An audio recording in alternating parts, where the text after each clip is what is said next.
Hello, my friends. Welcome. My name is Joe. This is the Joe Martino Show. And today we're going to talk about what do we do when someone doesn't believe in mental health. We're going to start there and we're going to back out of that to talk about how do we handle disagreements in conversations.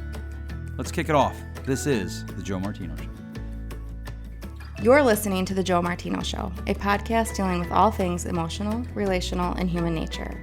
Joe is a licensed counselor in the state of Michigan, specializing in relationship therapy.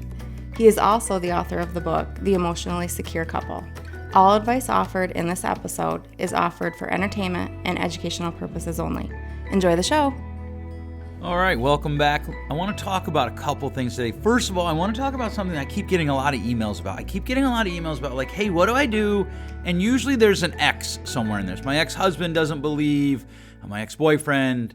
Usually it's guys. It's the women writing in and it's the guys. But sometimes it's guys writing about their ex-wife or their ex-girlfriend. Doesn't believe in mental health. What do I do? Well, I don't know what state you live in, everybody who wrote in, but I will say this. In the state of Michigan, you can take your child to therapy on whatever your time is, unless it's specifically written in the divorce decree and child custody decree that you have to have, agreement with them or something's written in there differently. In other words, you can do whatever medical needs you need to take care of on your time with or without your ex's consent. Because this question is usually wrapped up in the idea of, hey, what do I do? My ex-husband doesn't believe in mental health and my child needs help during COVID. Okay, that's a good question. And so in Michigan, you can do that. Now, here's the thing. At my office, for instance, and I know we're not the only one, we wouldn't actually see your child without your ex-husband's consent. But we're willing to call him and get it for you. You don't have to contact him. But here's the thing. Sometimes I hear this question of like, well, hey, my ex doesn't believe in mental health. And I often want to say, well, does your ex believe in gravity? Because if the answer is no, it doesn't matter. Gravity still exists. And for people who don't believe in mental health, the idea that someone doesn't believe in mental health in 2021 is insane to me. However, I know they exist. And so I realize that you're caught between, what do you want to do to help your child and your ex won't allow you? You probably can do more than you think. If your child is 14, they can come without your ex's permission. They can come without your permission, at least in the state of Michigan. Now, look, I do want to preface all of this with, I skipped all the days of law school. I am not a lawyer. This is not legal advice. But in Michigan, the age of 14, a child can come in and they can be seen without their parents' consent. I forget how long. I think it's 6 months, and then we have to tell the parent. If one parent consents, they can come in and the child can come in and they have total HIPAA rights. Like we can't even talk about their session with their parent unless the kid agrees. Well, Joe, I think that's crazy. That's fine. Most of the people who say, well, I think that's crazy are not living in a situation where their ex-spouse doesn't believe in mental health. And I want you to know, I've gotten this question, honestly, since day one of this podcast, and we're coming up on 3 years. I don't really have a good answer. Because my first thought is, well, just ignore them. Like, who cares if your ex doesn't believe in mental health? That's stupid. And that works for you. If you're an adult and you have an ex that doesn't believe in mental health, it doesn't really matter for your care. You can go get care and you don't have to tell your ex. I wouldn't tell your ex. Your ex can just forget about learning about your mental health care. That's none of their business. And that works. Where it gets very difficult and it seems to be the proverbial rock and a hard place that you're now trying to squeeze between is my ex doesn't believe in mental health and my child needs care and an agency won't see him or her without parental consent from both parents because they don't want to get caught up in a lawsuit. The best thing I can tell you is find an agency such as my own where we will reach out to the ex and we'll explain the situation, we'll answer the questions, and we will do our best to get that consent for you. We actually have a woman here who specializes in that.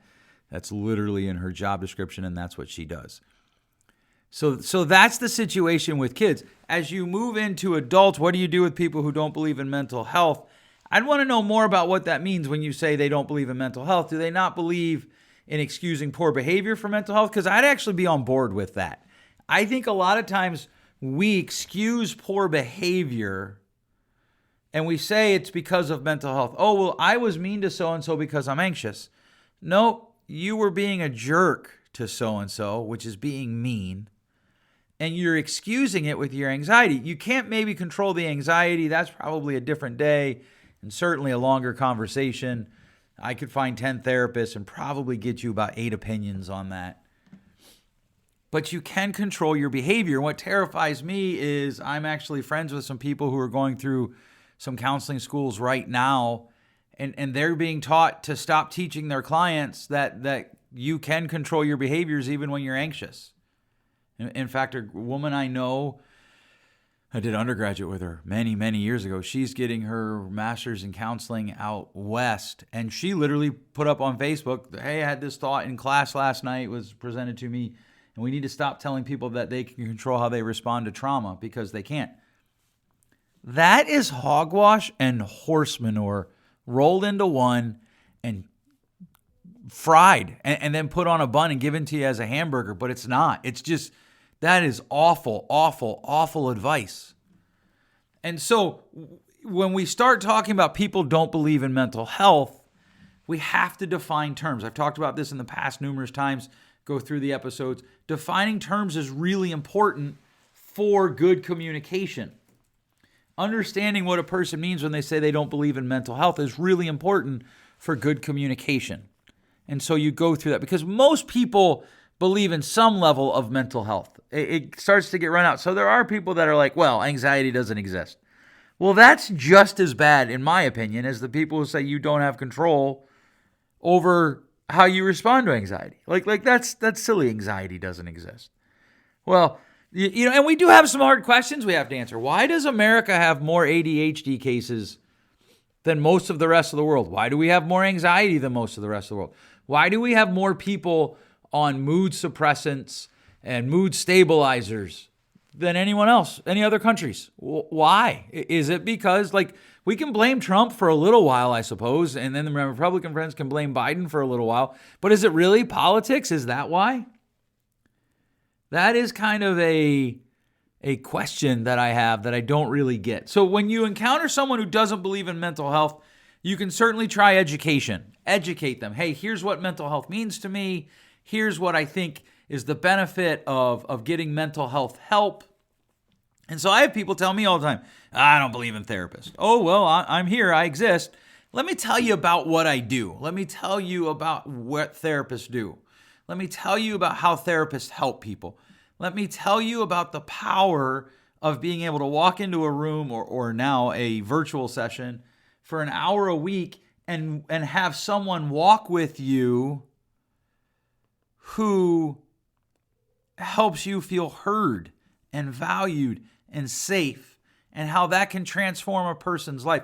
There isn't magic in counseling, but there is value in having someone that you can talk to. And so some people have that. They don't need to go to therapy. They have somebody they can talk to. Now, counseling isn't just talking, right? A good counselor will listen to what you say and grab the data points and present it back to you in a way that empowers you to be able to make choices. So you start with education, you give them as much information as you can, and then you just kind of have to wait for them to either come around or figure out how you move on without them coming around.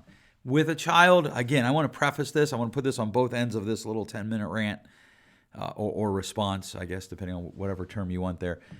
With a child, that does get a little bit more difficult, at least in this area where I live, because most agencies I know do not want to process with a child that doesn't have both parental consent, unless the divorce decree says that the parent bringing them has total care.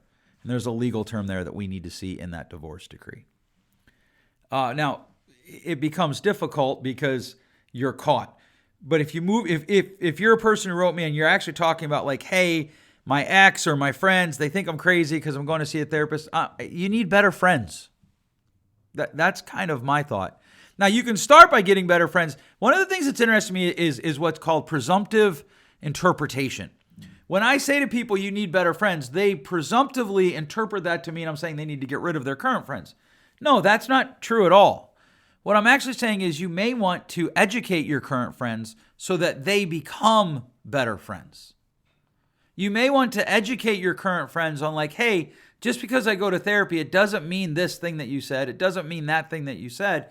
It actually means that I am self-aware enough to realize there are things that I need help on. There are things that I need to improve on. There are weaknesses that I need to own. There is trauma that happened in my life that has created processes, and I need to get help with those. That actually is bravery and courage. And if they catch that and they understand it, and you elevate their understanding of therapy, you have made better friends. I always start there. Let's make better friends. Now, if my friends can't get that eventually, yes, I may have to consider how to move out from them. And I think you should be incredibly intentional about the friends you have. I believe that you should be highly discriminatory in who you allow to speak into your life, especially when it comes to your mental health, how you make meaning in your life. These are two important things. And the more people that you allow to speak into your life that don't actually have a good place to be speaking from, the more danger you're in. And the more people that you allow to speak into your life that have a good place to be speaking from, the better you are mitigating the natural risk that exists for all of us. So when you're dealing with someone who, quote, doesn't believe in mental health, start with, what do you mean by that? And try to understand what they mean, even if it's your ex. And then educate them as best you can, even if it's your ex. And I know sometimes if you say the sky is blue because of the way things ended or because of the way things were before that person became your ex and you became their ex, if you said the sky was blue, they're going to be like, no, it's not. Okay, I get that, but you got to try. And then you move on based on the results of what happened when you tried. You can't control the outcome, but you can respond to it in a way that is healthy. And that's what we control. Which brings us to a perhaps larger discussion that we need to have about what do we do when we're stuck with people who don't believe what we believe. Because this is really tearing, in my opinion, kind of at our interactions as a society. I have a friend who is very leery of the current vaccines, who works in the medical field. And he was telling me that he's very concerned about the vaccines. And he has a whole list of things that vaccines, pharmaceutical companies, and the government have done that were essentially experiments on people. Now, here's the thing. If you're listening to this, and as I'm talking about what he believes, you start to get mad or you want to talk back to your radio or to your whatever system it is that you're playing this through, that's actually what I'm talking about. How do we respond to people that hold beliefs that either we don't believe in or we think are ridiculous? Because the thing of it is what we're doing isn't working. What we're doing right now isn't working. And what I mean by that is currently how we're engaging ideas that are different is not working. And, certainly people are like, well, it didn't work when the white people came to the continent. And, okay, great. I wasn't there. My relatives didn't come over until the until the early 1900s. They immigrated here from Italy in the early 1900s. So I wasn't there for that, so I can't address that. And I would agree that shooting people isn't necessarily working. However, the conversations that we're currently having about politics, about closely held beliefs, about religion isn't working. Because what we're doing is we're labeling people as outliers. Well, they're extremists. And once they're extremists, we can dismiss them. I know a guy who said to his girlfriend, he just thinks government should be small. And she's like, well, that makes you a right-wing extremist. Are you a white supremacist? And he broke up with her. And he said to me, he's like, I dated her for 2 years. If I was a racist, don't you think that would have come out somewhere? And somebody's going to be like, no, it wouldn't have. Well, maybe it would have if they dated for 2 years.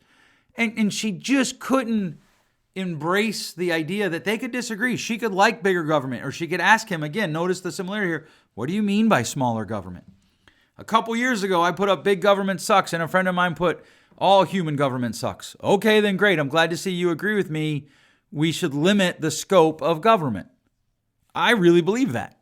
We should limit the scope of government in people's lives because throughout the history of the world, that has gone poorly for people that are governed when the government gets too big. And conversations, I'm always amazed. I have friends who are pro big pharma, but don't trust big organic. I have friends who are pro big organic, but don't trust big pharma. Like, we're all messy. We're all broken. We all bring mess to the table. So we have to change how we communicate about our disagreements. I am anti-spanking, and that's been a journey for me. I started out pro-spanking. And then I was just like, okay, so that should really be a last resort. And then I was like, well, I'm not pro-spanking, but I'm not necessarily anti-spanking. I'm probably actually anti-spanking now. I don't think in fact, I can say this for certain. My son's never been spanked. He's 8. And I'm sure somebody's like, well, just wait till he becomes an adult and he's wanted in 16 states. Blah, blah, blah, blah. Okay, maybe that'll happen. But the truth is, kids who are getting spanked were wanted in 16 states too. And we need to embrace that discussion. Because here's what's happening. We're not having conversations. We're having one-way statements, and then people walk away. So if you're pro-spanking and I'm anti-spanking, once that's said, there's no more point in having a conversation because somebody's feelings are going to get hurt. Somebody's going to get angry. And what's happened is we've stopped talking about things we disagree about. We just withdraw, and then we talk about the person that we disagree with. We don't talk to them about what we disagree with. And this becomes a problem. So forget the X situation for a minute. If you know someone's like, well, I don't believe in mental health and you do, that's a great time to have a conversation. Tell me what you mean by you don't believe in mental health. Tell me what you mean by you don't believe in this, or tell me what you do mean by what you believe in this. What would this look like if it went the way you wanted it to? So I ask people questions all the time. Okay, so look, so if this, whatever side of the political aisle you're on, if it went this way, what would it look like? When people who want to have a real conversation, I just had one a couple weeks ago with somebody who was like, hey, I think yelling and spanking my kid is good. Okay, cool. Let's talk about that. And we did. And we had a fun conversation. And I told him this, and he just told me yesterday, he's like, I would have never thought of that if I hadn't heard it. He said to me, or I said to him, I want to raise children that make decisions based on moral reasoning, not on consequences, which is reflective thinking. So yes, you're going to have interventions. You're going to have consequences. I just told one of my children last night that if this thing doesn't happen, I'm going to take this privilege from you for a day. And then if the thing isn't done, I'm going to take another privilege, keep the first privilege for an indefinite amount of time. But I don't want the consequences to be so severe that they're making decisions based purely on the consequences. That's a good short-term intervention. In my opinion, it's not a good long-term intervention. And so I want to have conversations with people about that. I want people to tie their actions to their principles, to their values. Because sometimes you have to be the voice for your values in your own head. Right? So one of the things, just yesterday I had a conversation with someone and I said to him, hey, I want to ask you a question. This behavior that you're describing to me, does it match your values? Does it match the values you have, that you say you have, that you want to have? No, it doesn't. Okay, awesome. What would behaviors look like that match those values? How could you match your values to your actions and your actions to your values? That's a conversation. Now, I don't have a lot of conversations on Facebook or social media for that matter. There's too much of a chance for miscommunication. But I'll have conversations with people I disagree with in person all the time. And I love it. And sometimes people get excited and I'm okay with it. Sometimes I get excited and people are okay with it. Sometimes people get excited and no one's okay with it. But I'm okay with it because this idea of withdrawing from a conversation where I disagree with someone has led to a society that can't talk to each other. I've watched people run away from conversations about sports, which are inane. They don't mean anything. Professional sports don't teach us a whole lot about anything. Oh, Joe, I don't agree with that. Awesome. Let's talk about it. Because here's the walkaway that I want you to have today. While I want you to be intentional about your friends, part of being intentional is having friends that you don't agree with. Part of being intentional is being able to have conversations with friends that you're like, I'm pretty sure that we disagree on this, and being able to have the conversation and still be friends when you're done, even if you passionately disagree. It's okay. Because here's the thing, if you can't disagree, you can never really be a true friend, because a true friend calls us to be better. There's a great paradox in real love.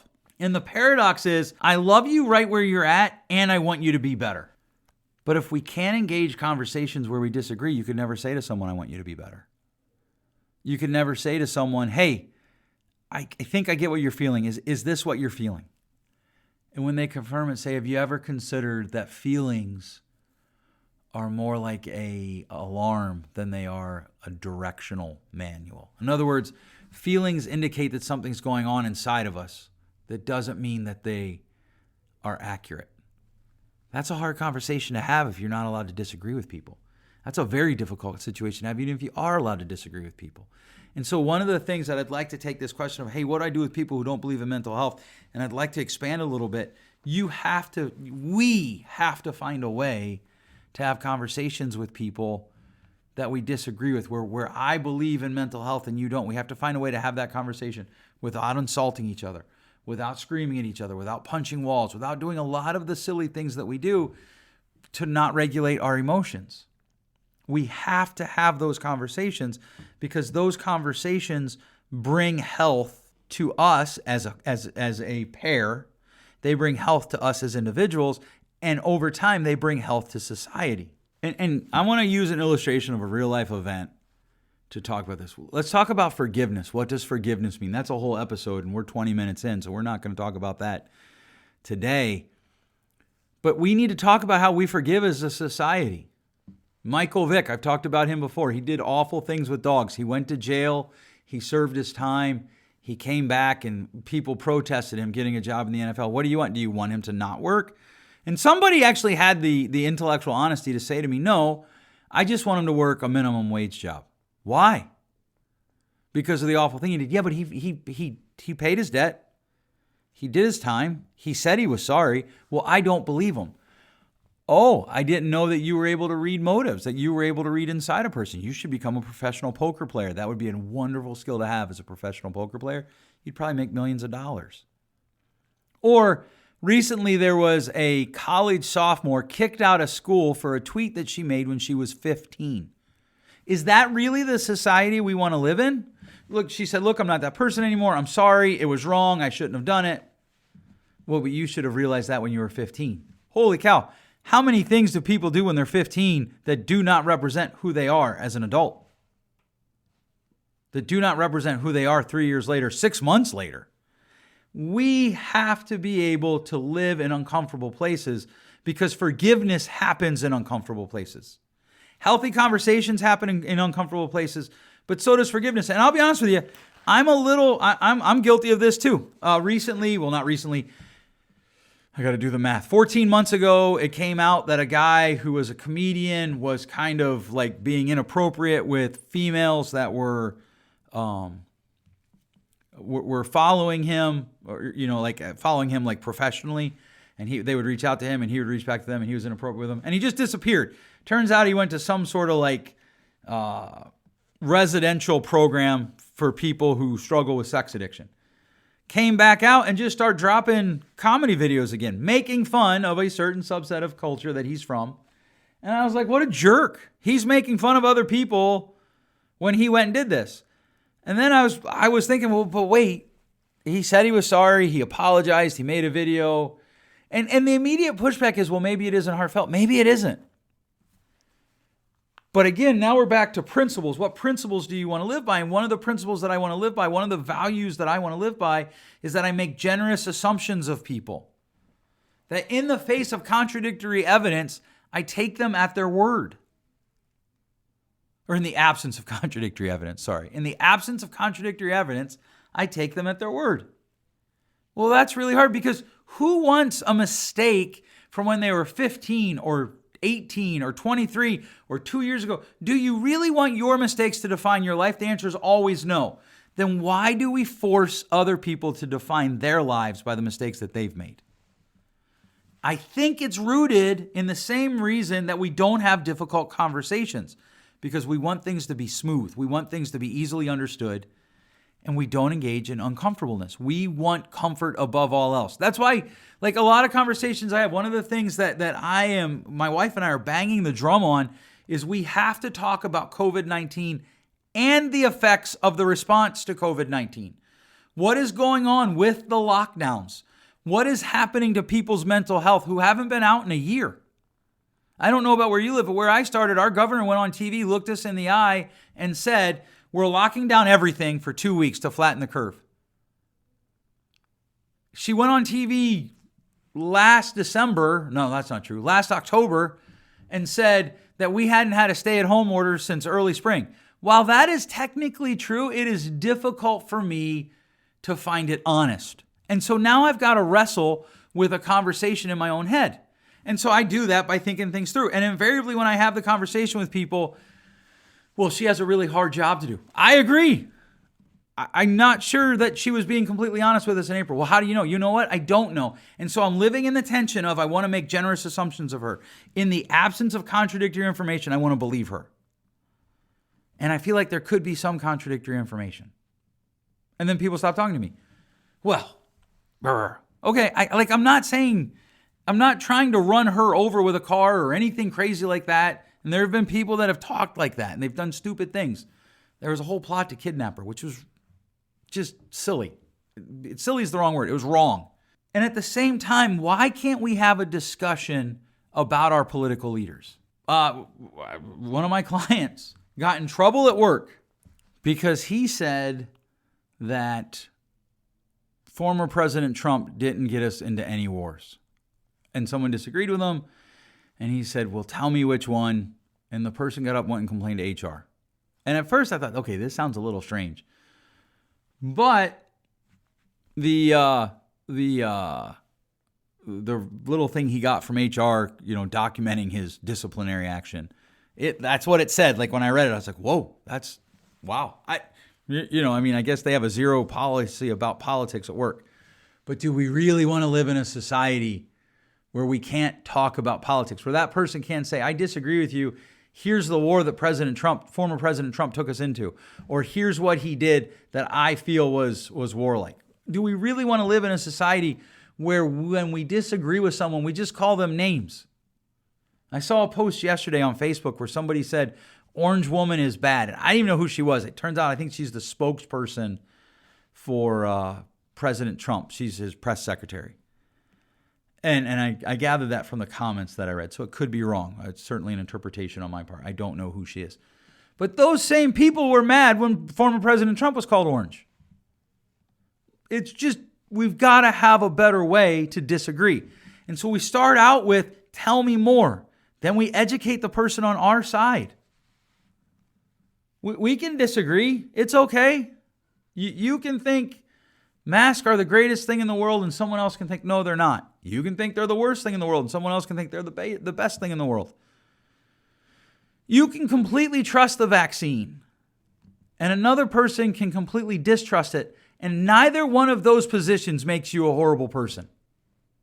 And that's the thing that keeps blowing up. I just keep hearing, I heard it in sessions yesterday, well, they're just a horrible person because, and the thing that followed wasn't like they were hurting someone, it was that they just have a different belief than me. That terrifies me. It does. There are people that I think are completely wrong and they do it in the name of Jesus. They're way, way, way to the right of me. There are bad leaders everywhere. There are good leaders everywhere. There are people who will be good leaders in a short order who are bad leaders today. There are good leaders today who will probably be a bad leader in short order. There are good people who are doing things that you're like, whoa, what are you doing? Because they're growing, they're handling their own pain, they're moving. And we've got to step back from every disagreement is somehow proof that they're a horrible person. We have to step back from that. Now, there are people out there that are bad. There are people who are abusing children who should not be allowed around children. There are people who are abusing their spouse who should not be around their spouse. In fact, there are people who unfortunately should lose their freedoms for a little while, some people forever. But let's not talk about the extremes. Let's come back to the center here a little bit and talk about things like there are good people who support President Biden and there are good people who support former President Trump. And until we can actually have a conversation that starts with, yeah, I agree with that, we're going to get more of what we're getting in society. There are good people who don't believe in mental health, maybe because they had a bad experience. Maybe because they were abused at the hands of someone who said, well, it's just my whatever. I don't like personality tests. I've talked about this before. One day I'm just going to do a whole thing on it. I just hate it. The personality test, when somebody says, well, I do that because I'm whatever the personality test flavor of the day is. It always kind of cracks me up. So there's like 8 billion people in the world, and we're going to divide everybody up into 9 groups or 5 groups or 4 groups. Whoa, that's impressive. There are good people who disagree with me and love those things, and we can have conversations about that. If you want to make society better, engage in more conversations about things you disagree with in a healthy way. So you can do that by asking for more information and then sharing your information. Try not to go counterpoint. Try to go, hey, tell me what's going on. What do you mean by this? What do you believe about this? And then spend some time there mirroring that, actively listening to that, finding out what they're talking about, and then move further down the path to, hey, well, here's what I believe.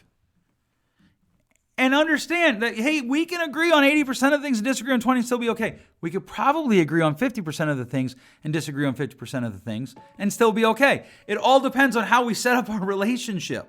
It all depends on how we move our lives forward. Instead of just walking away and talking about the person you disagree with, talk to the person you disagree with about the things you disagree on. And I bet you'll find things that you do agree on. All right, that's it for today. I actually was afraid this one was going to go a little short, and it looks like we're going to go a little long. Thanks so much for listening. We'll catch you next week. Thanks for listening. If you enjoyed today's show, please share with a friend. And hey, give us that rating in your podcast store. Until next time, change possible.